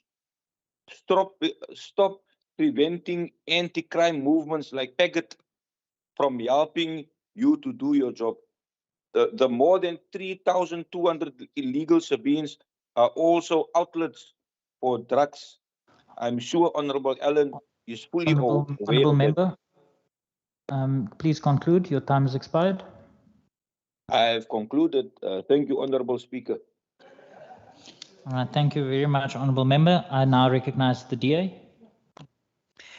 Thank you, Speaker. Honourable Speaker, the My City bus service is coming to Kailicha, Mitchell's Plain, Nyanga, Philippi, Ottery, and Novo Park, Wynberg, and Claremont. The DA-run City of Cape Town is spending 5.2 billion rand on rolling out the My City bus service to phase 2A, formerly known as the Lansdowne-Witten Corridor. This expansion will accommodate a further 1.5 million commuters. Not only will the expansion of My City offer safe, affordable, and reliable transport options for the city's most in need communities. But the expansion is also set to create an estimated 9,000 job opportunities in the Metro Southeast communities and an additional 1,800 jobs will be created to operate these expanded services. This expansion will drive economic development, Honourable Dagmore, and support equality and inclusivity by providing access to economic activities and opportunities to our most marginalized communities. Honourable Speaker, the DA is often wrongly accused of only caring for the rich and wealthy, but the opposition always fail to mention the billions of rands DA governments are constantly spending to create integrated communities and drive equality, all while ANC governments are stuffing their cultures with US dollars and Russian rubles. I thank you, Speaker. Thank you very much, Honourable America. Honourable members, that brings us to the end of member statements. In terms of Rule 145, subsection 6, I now give one or more members of the executive present an opportunity to respond to members' statements for not more than 5 minutes collectively. Honourable Minister Meyer. Honourable Speaker, I rise in response to the reference of the Western Cape Powers Bill. This is a DA-sponsored bill to make provision for the more powers in line with the principles of subsidiarity and the principle of federalism. We can no longer sit and see how the South Africa under the ANC is fast becoming a failed state. Please take your seat. Honourable Side, is that a point of order? Is the Honourable Mayor able to take a question? I know he normally is able to, so I want Honourable to know. Side, that is not Honourable. I'm going to Honourable members. This is not an opportunity for a question being posed to that member of the executive, Honourable Side. So no, Honourable Mayor, Minister Mayor, you can continue. Honourable Speaker. Honourable Minister, please take your seat. Honourable Syed, I have ruled that is not, the member is not on the floor for any other reason other than responding as per Rule 145, subsection 6, to respond to members' statements already delivered. If the MEC decides that he wants to respond, you are not supposed to answer on his behalf. Honourable Syed, please take your seat. I have ruled. Honourable Minister Meyer, please continue. Honourable Speaker, I rise in response to the reference of the Western Cape Powers Bill. This is a DA-sponsored bill in line with the provisions of the principles of subsidiarity and federalism. We can no longer sit here and see how South Africa is fast becoming a failed state under the ANC. Therefore, we are introducing this Powers Bill to prevent the ANC from taking the Western Cape to the levels of Northwest and the Free State, who is already a failed state. So we are introducing a Western Cape Powers Bill, not to secede from South Africa. We want South Africa to succeed. We want to be part of South Africa, but we want to observe the political powers that is contained in Schedule 4 and Schedule 5 of the Constitution, namely concurrent powers and provincial exclusive legislative powers. So, Honourable Deputy Speaker, we are ready to introduce and fight for more powers to prevent the Western Cape from becoming a failed state. Thank you very much to the Honourable Minister. That concludes the end of members. Deputy Speaker, do we still have time? Sorry, Honourable Deputy Speaker. I rise with love and kindness. 1 minute. Honourable members, just 1 minute. We know that this is the privilege of the ministers. Please stop the time. Yes, and 5 minutes, they're only on 3 minutes. So the minister has all the right to use up the 5 minutes. Over to you. Honourable Deputy Chairperson, I rise with love and kindness in my heart My favorite piece in the Bible is Matthew 7. Thou shalt not judge. We must be very careful in this house when we start to think that we can be the judge. There's only one judge, and that's God. Not even his son Jesus is allowed to judge. He's there to intervene for our sins. So we must be very careful, because that was a very hard lesson I had to learn as a Christian. And I will invite my friend to come for a cup of coffee, because I think this needs a deeper discussion, because we need to acknowledge our diversity and we need to build the country on that diversity, but we cannot be a judge. Thank you. Thank you very much. I also recognise the Honourable Minister Allen, but I will recognise Honourable Minister David Mania before the Honourable Minister Allen. Thank you, Deputy Speaker. Order, please, members. Thank you, Deputy Speaker. To the Honourable Khalid Sayed, we do regularly review our learner transport routes, and I would appeal to the Honourable Member to provide me with the information, and especially the names of the learners he claims have been denied access to education, which we have not received, so that I can follow up with the department. I'd also, Deputy Speaker, like to congratulate the Honourable Klaas on his support for enterprise, on his support for entrepreneurship, on his support for small business, which of course is everything that the EFF High Command is opposed to. Thank you. Thank you very much. I recognise the Honourable Minister Allen. You have just over 1.5 minutes. Thank you so much, Deputy Speaker, for confirming the time. Deputy Speaker, my mind is boggled by the comment made by Member Barnes that stated that LEAP officers are unable to make arrest or cannot make arrest. Deputy Speaker, that is so far away from reality. It is so far away from the truth that it actually borders on absurdity. The LEAP officers have made so many arrests that actually is also leading to convictions, and we will continue in that regard. But also the comment made that we are mobilizing in order to bring politics in and to ensure that our residents aren't served. That is also not factually correct. We have been very deliberate by working with all our stakeholders, all our community policing forums, and that is for the record that each and every person in the Western Cape would be able to attest to. But also the comment about the drug houses. As the chairperson, it was me that actually lodged a complaint with the police ombudsman with regards to the inefficiencies in the South African Police Service to shut down these drug houses. The increases we are seeing now is because we have fostered valuable relationships with community members who are actually reporting known drug houses more and more. So the numbers are increasing exactly because we have fostered trust with community members. And we will continue in that regard. Thank you very much. Your time is up. Honourable Ministers and Honourable Members, this is the end of member statements. We now move over to notices of motion in terms of Rule 151.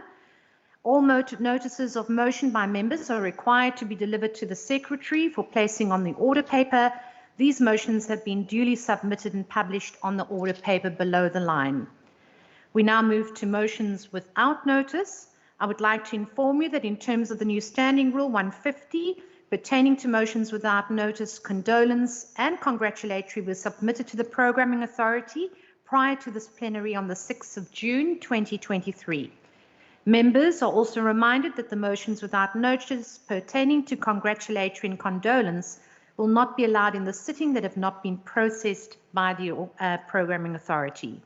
I have been informed that in the Programming Authority meeting of the 6th of June 2023, political parties did submit the names of the honourable members in the desired order of speaking and who had wished to move a motion without notice in the sitting of this House.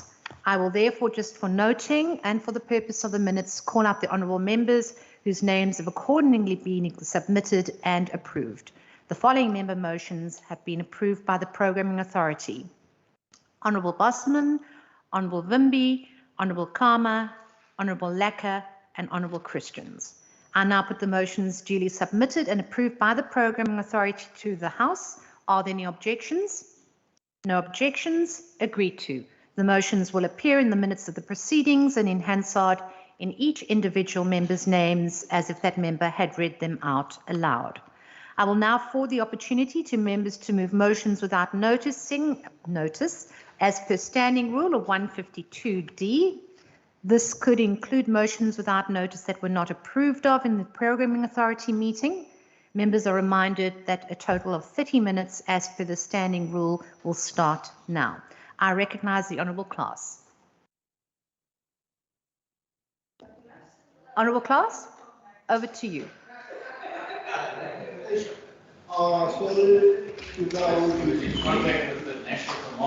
I move without notice that the House notes the proposed Western Cape People Bill by the Freedom Front Plus to the Western Cape Provincial Legislature. Further note that this bill is nothing but a desperate, hopeless, and unconscionable piece of waste intending to usurp power using other people. Conclude that this bill, together with the Western Cape Power Bill, are desperate attempt by the FF Plus. Honourable Class, please proceed. Yamanani. Honourable Class. You allowed this guy to do this. Honourable Class. So I must add you. That the DA, please, that to make them excited ahead of the 2024 election. I so move. Thank you very much. Are there any motions? Are there any objections? No objections? Agreed to. There are objections. The motion will be printed on the order paper. I now recognise the Honourable America. Objections. Baie dankie, young speaker. Ek stel sonder kennisgewing voor dat hierdie huis die gruwelike moord op Pierre en Belinda de Kok betreur, wat tragiese lewens op 'n plaas die afgelope naweek verloor het. Die dringende behoefte aan groter veiligheidsmaatreëls in ons landelike gemeenskappe erken, sowel as die dringende vereiste vir verhoogde teenwoordigheid en ondersteuning van wetshandhawingsagentskappe, jammer. Dat hierdie huis verder die diepgaande smart wat veroorsaak word deur die ontydige afsterwe van Belinda en Pierre de Kok te erken, sowel as hul geweldige bydraes tot die welstand van ons gemeenskap. Hierdie huis eensgesind staan in solidariteit met die gemeenskap van Aurora, Piketberg en daarbij aandring dat die Suid-Afrikaanse Polisiediens aanhou om hul pogings te intensifiseer om die skuldiges wat nog nie gevang is nie vas te trek. En laastens dat die huis ons gedagtes en gebede aan die de Kok familie, geliefdes en die gemeenskap van Aurora stuur tydens hierdie tyd van beproewing en hul tragiese verlies. Ek lê hierdie mosie ter tafel, young speaker. Baie dankie, agbare lid. Are there any objections to the motion being moved without notice? No objections. Agreed to. I recognise the Honourable Fry. Thank you, Deputy Speaker. I, Honourable C. Fry, move without notice that this House notes the comments in the recently released 2021-2022 Auditor General Municipal Outcomes Report, which once again lauds the Western Cape and its executive's firm leadership and strong controls in creating a stable local government environment. The House further notes the report that states that the AG's interaction with the Premier was positive, as his focus was on the community's experience in relation to service delivery, which validated the AG's service delivery insights on key projects and additional consideration of selected clean audits for the current year. It further notes that this year the AG observed that most of the municipal managers and their senior management maintained this tone and continued to implement and maintain good controls through well-capacitated and competent staff. That the House commends Premier Alamindi, Minister Anton Bredell, the Western Cape Department of Local Government and the municipalities across the province for achieving a remarkable 21 clean and unqualified audits. Finally, that this House notes that these results follow the release of the findings of Ratings Africa 2022 Municipal Financial Sustainability Index, which confirmed that the top 5 best-run municipalities in the country are DA-run. These include Saldanha Bay, George, Mossel Bay, and Swartland, with Cape Town once again emerging as the best-run metro in the entire nation, and recognizes that these outcomes across the board highlights that where the DA governs, it governs well. I so move. Thank you very much. Are there any objections? There are objections. The motion will be printed on the order paper. I now recognize the Honourable Windvogel. Oh, Bosman. We'll do Bosman before. Just 1 minute. I recognize the Honourable Bosman.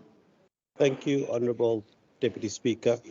Deputy Speaker, I move without notice that the House recognise the World Bicycle Day held on the 3rd of June and commend the Western Cape Government's Mobility Department and Minister Ricardo Mackenzie handing over bicycles to neighbourhood watches and the Langa Bicycle Hub as part of the Langa 100-year celebrations. And further recognise the Mobility Department and Minister Mackenzie for their learners programming in rural communities, enabling youth and communities from small towns such as Ceres and Vredendal to become upskilled and employable. I so move. Thank you very much. Are there no objections? There seems to be objections. The motion will be printed on the order paper. I now recognize the Honourable Windvogel. Honourable Windvogel. Order. On behalf of the ANC, I move without notice that House notes and commends the Treatment Action Campaign for a successful campaign in which it advocates for improved security in healthcare facilities in the province, which prompted the City of Cape Town to launch the new Facility Protection Officers Law Enforcement Unit, in which 280 officers will be deployed to facilities to protect them from extortion, thefts and vandalism. Notes further that while the ANC welcomed this development, it is a concern that once more such services are reserved only for the Metro, and calls on the Premier to allocate more resources to expand the program beyond the Metro and to include other government services such as schools and social development. I so move. Thank you very much. Are there any objections to the motion being moved without notice? Are there objections? No objections. There is an objection online. There was an objection online. There is a motion will be printed on the order paper. I now recognize the Honourable Barnes. Deputy Speaker, on behalf of the ANC, I move without notice that the House notes that Cape Town and the Western Cape have become a hideout for international fugitives running from justice. This follows the arrest of Namibian fisher rod self-confessed paymaster Maren de Klerk in Paarl, the arrest of Rwandan genocide suspect Florence Kaishema, the killing of Bulgarian Nikolavek Kamenov in Constantia, and the arrest last year of Israel's most wanted fugitive, Yaniv Ben Simon, amongst others. Further notes made by forensic consultant Paul O'Sullivan, who described the Western Cape in this context as being, and I quote, being particularly attractive as most of the year the city was swamped with tourists, so the foreign fugitives from justice can hide in plain sight, I close quote.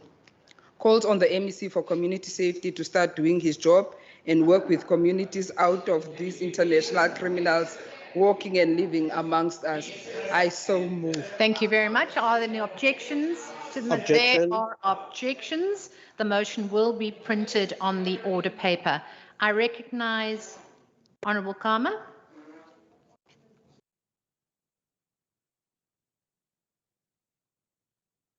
Thank you, Honourable Speaker.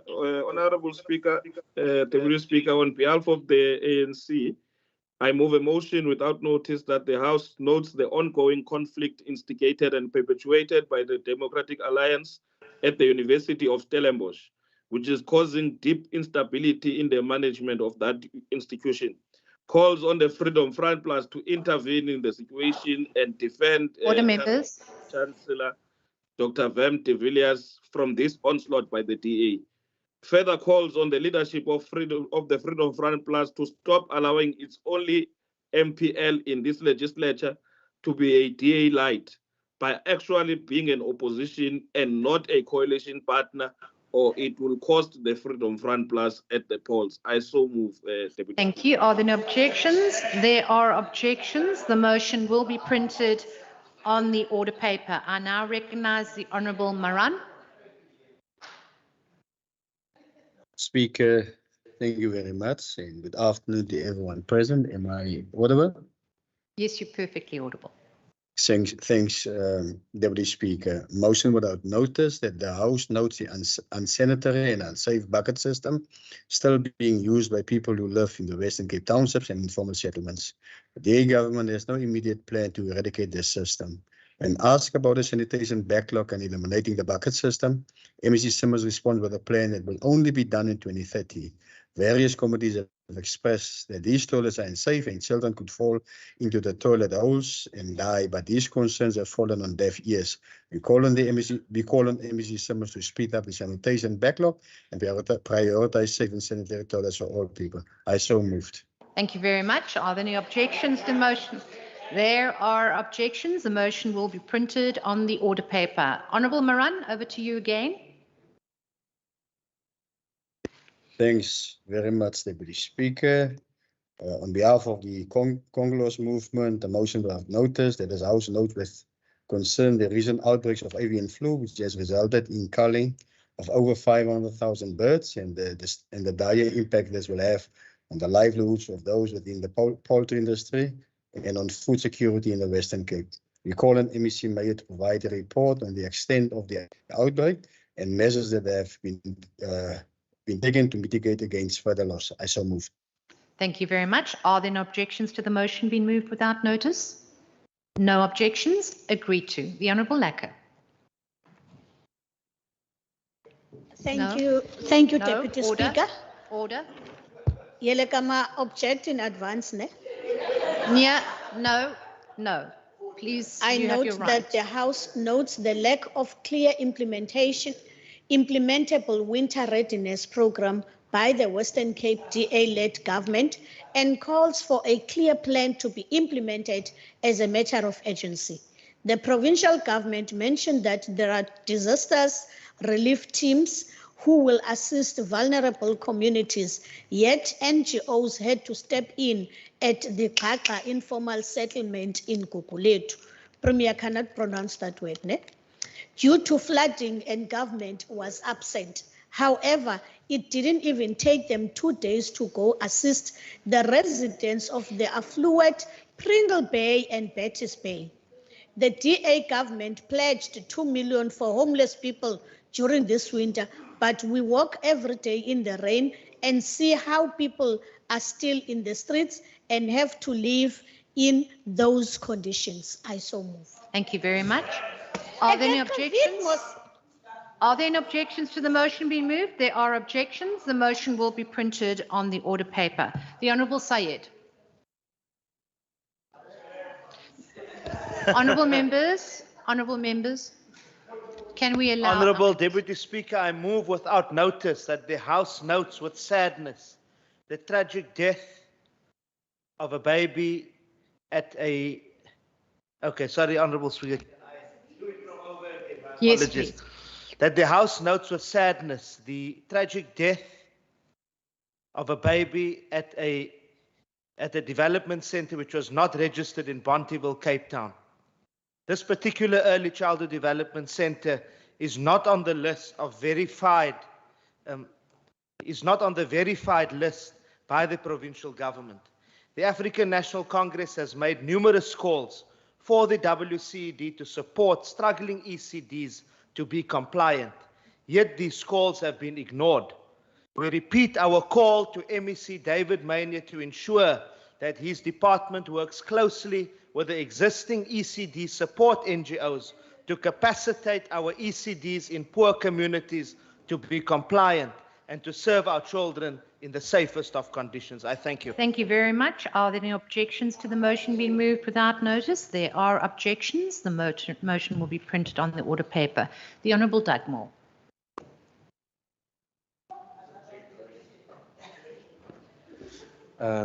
Thank you, Deputy Speaker. Welcome to the House. I would like to, on behalf of the African National Congress, move without notice that the House notes the criminal complaint laid against the DA Hessequa Mayor, Grant Riddles, at the Still Bay Police Station, along with the dossier of evidence including audio recordings where the mayor is clearly audible, telling housing beneficiaries to lie about their income in order to qualify for housing subsidies, allegations about massive corruption in the traffic department of Hessequa, currently under investigation by the Hawks, an internal municipal hearing which found a senior official in the council guilty of fraud and theft of prepaid electricity, as well as allegations of conflict of interest against the CFO and the company awarded work by the municipality, and further that this House therefore calls on the DA, in particular its acting leader, Mr. Simmers, to immediately suspend Mayor Riddles and for MEC Bradell to conduct a full forensic audit into all allegations of corruption in the Hessequa municipality. I so move. Thank you very much. Are there no objections to the motion moved without notice? Why? There are objections. The motion will be printed on the order paper. The Honourable Sayed. Honourable Deputy Speaker, I move without notice that the House notes with grave concern that increasing amounts of learners who applied correctly and timeously are being rejected, especially by former Model C schools in the Western Cape, as the school governing bodies, with the full backing of the WCED, are hell-bent on keeping these schools to be white enclaves. Notes further that Ms. Namshla Manjezi, whose case I raised with the WCED officials, still finds herself in the same predicament as last year, as her relative continues to be rejected by schools near her home, such as Sunningdale Primary School near Parklands, and others who use frivolous excuses to keep the child out. Ms. Manjezi is told that the child is underage for grade 5, whilst her results are excellent. Notes further that Ms. Nawal Jatim, who applied timeously and correctly for a child at 6 different schools, namely Gardens Commercial, Claremont High School, Camsby High School, Oudemolen, and Cape Town High School, has had her child rejected by all, and further notes that this is the same experience of Miss Ingi, whose child was rejected at all schools she applied to, including Queen's Park High and Sea Point High, despite applying on time and submitting all documents. The House welcomes the fact that these cases help to dispel the myth and deliberate untruth pushed by the DA that the crisis of unplaced learners in the province is caused by late applications and learners arriving from other provinces, especially the Eastern Cape. Thank you very much. Are there any objections? There are objections. The motion will be printed on the order paper. Honourable members, that concludes motions without notice. That also concludes the business for the House, and the House is now adjourned. The Secretary will end the meeting. Thank you very much.